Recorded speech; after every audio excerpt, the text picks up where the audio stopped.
அன்பு சொந்தங்களுக்கு இனிய வணக்கங்கள்.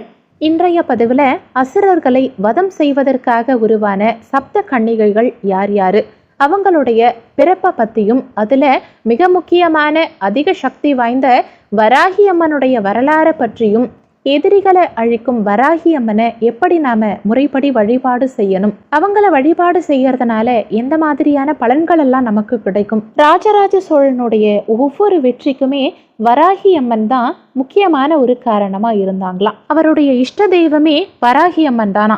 தஞ்சை பெரிய கோவில்ல இருக்க வராகி அம்மனுக்கு பின்னாடி என்ன ஒரு புராண கதைங்கிறத நீங்க தெரிஞ்சுக்கணும் அப்படின்னா இந்த வீடியோவை ஸ்கிப் பண்ணாம கடைசி வரைக்கும் முழுமையா பாருங்க. இது போன்ற சுவாரஸ்யமான தகவல்களை தெரிஞ்சுக்கிறதுக்கு நம்ம சேனலை சப்ஸ்கிரைப் பண்ணி வச்சுக்கோங்க.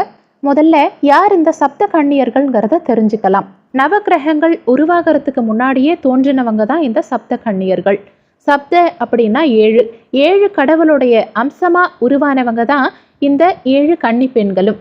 தாய் தந்தை இல்லாம கன்னி பெண்களாவே பிறந்தாங்க. 7 கன்னி தெய்வங்களும் 7 விதமான பிரச்சனைகளையும் தீர்த்து வைக்கக்கூடியவங்க.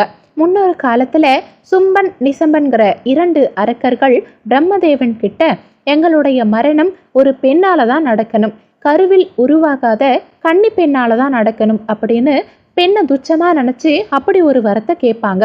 அதனால பார்வதி தேவி அந்த அரக்கர்களுடைய படைகளை அழிக்க கருவில் தோன்றாத கன்னித்தன்மை வாய்ந்த 7 கன்னியர்களை உருவாக்குறாங்க. சிவன், விஷ்ணு, பிரம்மா, முருகன், வராகமூர்த்தி, இந்திரன்னு இப்படி 7 பேருடைய அம்சமா 7 கன்னியர்களை உருவாக்கி அந்த அசுர படைகளை அழிக்கிறாங்க. அந்த 7 கன்னியர்களும் சிவபெருமான் ஆசியோட பூலோகம் வந்து வீரபத்ரன் துணையோட மக்களுக்கு அருள் புரிய தொடங்கி இருக்காங்க. இப்போ 7 கன்னியர்களுடைய பெயர்களையும் அவங்களுடைய சக்திகளையும் தெரிஞ்சுக்கலாம். அதுல 5ஆவதா பிறந்தவங்க தான் நம்ம வராகி அம்மன். முதல் சப்த கன்னியுடைய பெயர் பிராமி. இவங்க பிரம்மதேவர்கிட்ட இருந்து தோன்றியவங்க. சரஸ்வதியுடைய ஆசி பெற்றதால பிராமி அம்மனை வழிபட்டா கல்வி கலைகள்ல சிறந்து விளங்கலாம். மேற்கு திசைக்கு அதிபதியா இருந்து ஆட்சி புரியறவங்க இவங்க.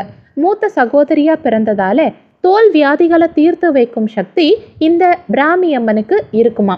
2வது கன்னி மகேஸ்வரி அம்மன். சிவனோட அம்சமா பிறந்தவங்க இவங்க. கோபத்தை நீக்கி சாந்த குணத்தை கொடுக்கக்கூடியவங்க. எல்லா பிரச்சனைகளையும் தீர்த்து வைக்கும் சக்தி இந்த மகேஸ்வரி அம்மனுக்கு இருக்குமா. சிவனை மாதிரியே சூலத்தோட அருள் புரியறவங்க. இந்த அம்மன் பித்த நோயை கட்டுப்படுத்தும் சக்தி கொண்டவர்களாம். 3வது கன்னி தெய்வம் கௌமாரி. இவங்க முருகப்பெருமானுடைய அம்சமா தோன்றி இருக்காங்க. சஷ்டி தேவசேனாங்கிற பெயரும் கௌமாரிக்கு இருக்கு. இந்த கௌமாரி அம்மனை வழிபட்டா குழந்தை வரம் கிடைக்குமா. செவ்வாய் தோஷம் இருக்கவங்களும் வீடு மனை பிரச்சனை இருக்கவங்களும் இந்த அம்மனை வழிபட்டா அவங்க பிரச்சனையெல்லாம் தீர்ந்துடுமா. இந்த கௌமாரி அம்மன் ரத்தத்துக்கு தலைவியா இருக்கிறதால உஷ்ணம் சம்பந்தப்பட்ட வியாதிகளை தீர்த்து வைப்பாங்களாம். இவங்க விஷ்ணுவோட அம்சமா தோன்றி இருக்காங்க. நாராயணிங்கிற இன்னொரு பெயரும் இந்த அம்மனுக்கு இருக்கு. விஷ்ணு பகவான் மாதிரியே கையில சங்கு சக்கரத்தோட அருள் புரிவாங்க. விஷக்கடி, விஷ நோய்களை தீர்த்து வைக்கும் சக்தி இந்த வைஷ்ணவி அம்மனுக்கு இருக்கு. 5வது கன்னி தெய்வமா தோன்றினவங்க தான் வராகி அம்மன். இவங்க விஷ்ணுவோட வராக அவதாரத்துல இருந்து தோன்றினவங்க. 6ஆவதா தோன்றிய கன்னி தெய்வம் இந்திராணி. இந்திரனுடைய அம்சமா தோன்றினவங்க இவங்க. 7 கன்னிகள்ல ரொம்ப அழகான கன்னி தெய்வம் இவங்க தானா. இந்திராணியை வழிபட்டா கடன் பிரச்சனைகள் தீரும். 7வது கன்னி சாமுண்டி. ஜண்டாவையும் முண்டாவையும் அழிச்சவங்க இந்த சாமுண்டி அம்மன் தான். சிவனோட ருத்ர அம்சமாவும் பத்ரகாளியுடைய வடிவமாவும் தோன்றினவங்க தான் இவங்க. கடைசி கன்னி தெய்வமான இந்த சாமுண்டி அம்மன் எந்த மாந்திரீக சக்திகளுக்கும் கட்டுப்பட மாட்டாங்களாம். வீரத்துக்கு பொறுப்பான இந்த சாமுண்டிய வணங்கினா உடல் பலம் பெறுமா. இந்த கன்னியர்கள் சும்பன் நிசும்பன் அரக்க படைகளை வதம் செஞ்சு தேவர்களையும் மக்களையும் காப்பாத்தி இருக்காங்க.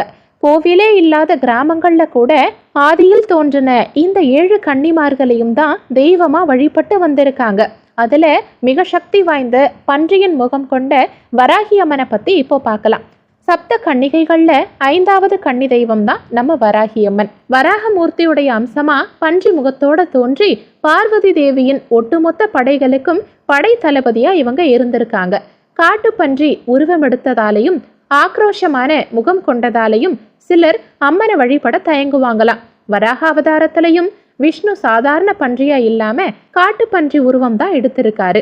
எதனாலன்னா பூமியை பிளந்து அரக்கனிடமிருந்து பூமாதேவியை மீட்க. வராகி அம்மனும் அதே மாதிரிதான். சாதாரண பன்றி உருவம் இல்லாம அழகான பெண்ணின் உடலும் காட்டு பன்றியின் தலையும் கொண்டவங்க. இந்த காட்டு பன்றிகள் சாதாரணமா கிடைக்கிறதையெல்லாம் சாப்பிடுறது இல்ல. பூமியை பிளந்து அதுல இருந்து கிடைக்கக்கூடிய கிழங்கு வகைகளை மட்டும்தான் உணவா சாப்பிடும். வராகி அம்மனுக்கு மொத்தமா 8 கைகள் இருக்குமா. சங்கு, சக்கரம், உலக்கை, கலப்பை, அம்புசம், வாள், கேடயம், அரிவாள்னு இப்படி பல ஆயுதங்களோட எதிரிய வதம் செய்தவங்க தான் வராகி அம்மன். பூமியை உழுவதற்கு தேவையான சக்திகளை கொடுத்து விவசாயத்தை செழிக்க வைக்க கூடியவங்க. அதனாலதான் கையில ஏற்கலப்பையும் உலக்கையும் வச்சிருப்பாங்களாம். சிவன், விஷ்ணு, அம்பிகைன்னு 3 சக்திகளும் ஒன்னா சேர்ந்து பன்றி முகத்தோட ஆக்ரோஷமா இருந்ததால வராகி உருவத்தை பார்த்து உக்கிரமான தெய்வம்னு நினைச்சு எல்லாருக்குமே அம்மன் மேல ஒருவித பயமும் இருக்குமா. கோபத்துல இவங்களுக்கு நிகர் யாருமே இல்லை. அதே மாதிரி பாசம் காட்டுறதுலையும் பக்தர்களை காப்பாத்துறதுலையும் யாருமே வராகி அம்மனுக்கு நிகர் இல்லைன்னு தான் சொல்லணும். வராகி அம்மனுடைய ரதமா கிரிச்சக்கரம் இருக்குமா. இந்த ரதத்தை காட்டு பன்றிகள் தான் இழுத்துட்டு போகுமா. பஞ்சமி திதியில அவதரிச்சதாலையும் 5ஆவதா பிறந்ததாலையும் பஞ்சங்களை விரட்டக்கூடிய அம்மனை பஞ்சமி அன்னைக்கு வழிபட்டு வந்தா நம்ம வேண்டும் எல்லாமே நமக்கு தடையில்லாம கிடைக்குமா. தீராத நோய், பண கஷ்டம், மனநோய், பில்லி, சூன்யம், ஏவல்னு தீய சக்திகளை விரட்டி எதிரிகளோட தொல்லைகளிலிருந்தும் நம்மளோட எல்லா பிரச்சனைகளையும் தீர்த்து வைக்கும் சக்தி இந்த வராகி அம்மனுக்கு இருக்கு. அதனாலதான் ஆதி காலத்திலிருந்தே சப்த கன்னியர்களை பலரும் வணங்கி வந்திருக்காங்க. சரி, இப்போ தஞ்சையை ஆண்ட ராஜராஜ சோழனுக்கு வராகி அம்மன் எப்படி இஷ்ட தெய்வமா மாறினாங்கன்னு பார்க்கலாம். சோழர்களின் வெற்றி தெய்வமா இருந்திருக்காங்க வராகி அம்மன். ராஜராஜ சோழன் எப்ப போருக்கு புறப்பட்டாலும் வராகி அம்மனை வணங்காம போக மாட்டாராம். வராகி அம்மன் கிட்ட ஆசி வாங்கிட்டு தான் எந்த ஒரு வேலையா இருந்தாலும் அவர் தொடங்குவாராம். உலகமே வியந்து பார்க்குற அளவுக்கு சிவனுக்கு கோவில் கட்டின அவரு வராகி அம்மனை ஏன் முதன்மை தெய்வமா வழிபட்டார்னு பார்க்கலாம். சிவனுக்கு ஆலயம் எழுப்புவதற்காக சோழ தேசம் முழுவதுமே தேடி அலைந்திருக்காரு ராஜராஜ சோழன். ஆனா எந்த இடமுமே அவருக்கு திருப்தி அளிக்கலையாம்.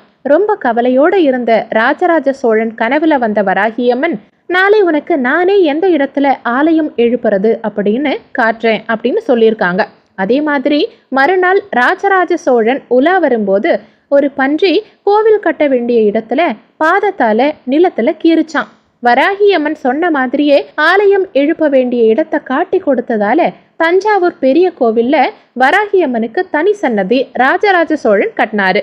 தஞ்சை பெரிய கோவில்ல வராகி அம்மனுக்கு ஆஷாட நவராத்திரி விழா ரொம்ப சிறப்பா கொண்டாடுவாங்களாம். எதுக்காகன்னா விவசாயம் நல்லபடியா நடக்கணும்னோ, அதே மாதிரி பசி பஞ்சம் இல்லாம மக்கள் செழிப்பா வாழணும்னோ வராகி அம்மனை 1000 ஆண்டுகளுக்கு முன்னாடில இருந்தே முதன்மை தெய்வமா வழிபட்டு இருக்காங்க. காசில வராகி அம்மனுக்கே ஒரு தனி கோவில் இருக்கான். அந்த கோவில்ல நேரடியா வராகி அம்மனை தரிசனம் செய்ய முடியாதான். துவாரங்கள் வழியாதான் வராகி அம்மனை வழிபாடு செய்ய முடியுமா. அடுத்து அஷ்ட வராகி அம்மன் கோவில் எங்க இருக்குன்னு பார்க்கலாம். 8 வராகிகள் சேர்ந்த அஷ்ட வராகி கோவில் சாலாமேட்ல இருக்கான். இந்த கோவில் தான் முதலா வராகி அம்மனுக்காக கட்டப்பட்ட கோவில்னு சொல்றாங்க. 5 பஞ்சமி இல்லனா 5 ஞாயிற்றுக்கிழமை தினங்கள்ல தேங்காய் முடியில நெய்விளக்கு ஏற்றி வராகி அம்மனை வழிபட்டா நாம நினைச்சது கண்டிப்பா நடக்கும்னு சொல்றாங்க. வராகி அம்மன் மகாகாளியுடைய ஒரு அம்சமா இருக்கிறதுனால வராகி அம்மனை வழிபடுறவங்களுக்கு 3 லோகத்திலையும் எதிரிகளே இருக்க மாட்டாங்களாம். பக்தர்களை காக்க சாந்த ரூபினியாவும் தாயாகவும் இருக்கும் வராகி அம்மனுடைய மூல மந்திரத்தை 1008 முறை 26 நாட்கள் ஜபம் செஞ்சா வராகி அம்மனுடைய முழு அருள் நமக்கு கிடைக்குமா. இப்போ வராகி அம்மனை எப்படி வழிபடலாம்னு பார்க்கலாம்.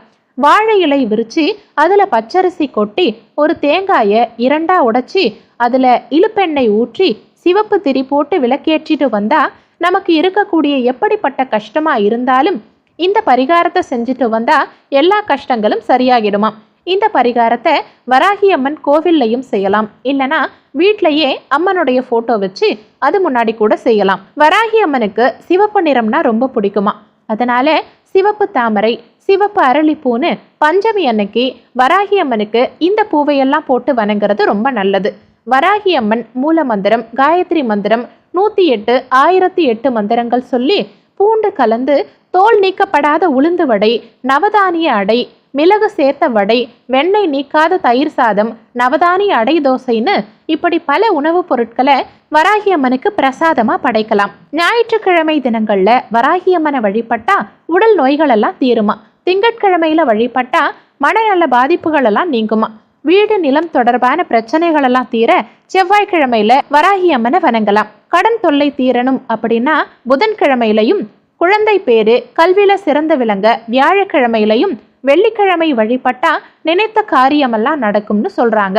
இப்படி ஒவ்வொரு நாளும் வராகி அம்மனை தொடர்ந்து வழிபாடு செஞ்சுட்டு வரதுனால கலியுகத்திலையும் கண்கண்ட தெய்வமா இருந்து மக்களுடைய குறைகளையும் தீர்த்து வைக்கிறாங்க நம்ம வராகி அம்மன். இப்படிப்பட்ட சக்தி வாய்ந்த வராகி தாயை நீங்களும் வழிபட்டு அவங்களுடைய பரிபூரண அருளை பெற அனைவருக்கும் வாழ்த்துக்கள். இந்த பதிவு உங்களுக்கு பிடிச்சிருந்தா வீடியோக்கு லைக் பண்ணுங்க, மறக்காம மற்றவங்களுக்கும் ஷேர் பண்ணுங்க. நன்றி. மற்றும் ஒரு நல்ல பதிவோடு மீண்டும் உங்களை சந்திக்கிறோம்.